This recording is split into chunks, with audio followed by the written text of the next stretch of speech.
Salam sejahtera saya ucapkan kepada Sensei Shima dan rakan-rakan sekalian. Hari ini, saya akan membahaskan mengenai integrasi dan patriotisme yang diperlukan oleh masyarakat Malaysia. Cabaran yang dihadapi pada masa kini. Terdapat beberapa faktor yang menghalang usaha menyemai dan menyuburkan semangat patriotisme dalam kalangan masyarakat Malaysia, lebih-lebih lagi apabila rakyat Malaysia terdiri dari pelbagai kaum atau masyarakat majmuk. Antaranya ialah nilai individualisme. Sikap ini merujuk kepada mementingkan diri tanpa menghiraukan kepentingan negara dan masyarakat. Mereka yang mengamalkan sikap ini akan berusaha agar diri mereka didahulukan dari kepentingan negara jika berlaku sesuatu hal seperti negara mengalami kegawatan ekonomi atau berada dalam peperangan, maka mereka akan melarikan diri ke negara-negara lain. Sikap ini semakin merebak dalam masyarakat yang boleh ditandakan melalui perkembangan sikap individu otonomi atau individu berdaulat. Selain itu, era globalisasi dan liberalisme.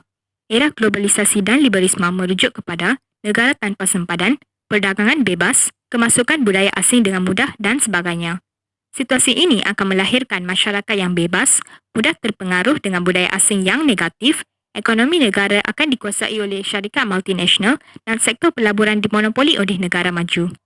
Akibatnya, kedaulatan negara akan tergugat dan masyarakat akan terikut dengan budaya asing dan seterusnya, semangat cinta akan negara akan terkubur. Inilah yang dibimbangi oleh Perdana Menteri iaitu globalisasi akan menyebabkan negara menjadi hanya sebuah daerah dunia dan pada ketika itu, sukar untuk memupuk semangat patriotisme pada sebuah negara yang tidak wujud lagi. Seterusnya ialah sikap prasangka. Ini merupakan tindakan menyangka dahulu berasaskan umum, stereotip tanpa bukti yang kukuh dan biasanya merupakan sangkaan buruk. Jika ini menjadi stereotip, ia akan sukar diubah walaupun ada bukti untuk menafikannya.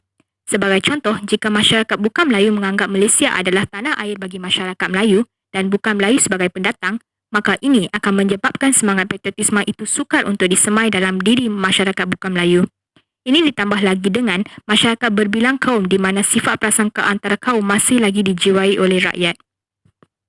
Di samping itu, sentimen perkauman. Ini merupakan sikap mementingkan kumpulan etnik sendiri. Fenomena ini wujud dalam pelbagai aspek seperti aspek politik, ekonomi dan sosial di mana setiap kumpulan etnik akan mementingkan kumpulannya sahaja. Ini ditambah lagi dengan pemisahan fizikal tempat kediaman, perbezaan sosioekonomi dalam kalangan kaum, serta perbezaan budaya pula ditonjolkan dalam setiap kehidupan. Keadaan ini akan membawa kepada perjuangan kepentingan kaum dari kepentingan negara. Dalam masyarakat berbilang kaum, agama dan keturunan, isu patriotisme lebih mencabar kerana unsur keturunan dan agama boleh mempengaruhi jiwa serta idealisme seseorang. Ini kerana mereka akan menjaga survival diri dan kelompoknya sahaja tanpa mengutamakan kepentingan bangsa dan negara. Seterusnya, cadangan kaedah yang diperlukan untuk membendung isu ini ialah kita perlu menyedari bahawa patriotisme penting dalam ketahanan nasional bagi menghalang sebarang bentuk ancaman sama ada dari dalam atau luar negara.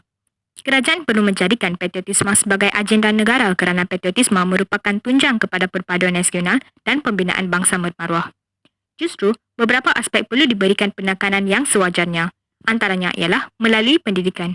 Semangat patriotisme ini mampu disuburkan melalui subjek sejarah, pendidikan moral serta sivik dan kewarganegaraan. Perbincangan perlu diperluaskan lagi dengan menekankan kepada perkembangan serta sumbangan tokoh-tokoh dalam membebaskan tanah air dari penjajahan untuk membangunkan negara. Sebagai contoh, para pelajar perlu didedahkan dengan lebih serius sejarah perjuangan menentang penjajah dan penceroboh seperti Tok Janggut, Datuk Maharaja Lela dan Long Jafar untuk melahirkan semangat patriotisme untuk anak bangsa kini. Antara nilai-nilai murni yang perlu diamalkan oleh masyarakat Malaysia ialah nilai toleransi, nilai prihatin, nilai kasih sayang, nilai rasional dan nilai kesederhanaan agar negara Malaysia dapat dimajukan serta dapat dibangunkan untuk berdiri sama tinggi dengan negara-negara lain di persada dunia. Harapan saya sebagai seorang anak Malaysia ialah negara dapat dijadikan sebagai sebuah negara yang aman dan damai, kemakmuran masyarakat berbilang kaum dapat dikekalkan serta ekonomi negara dapat dimajukan.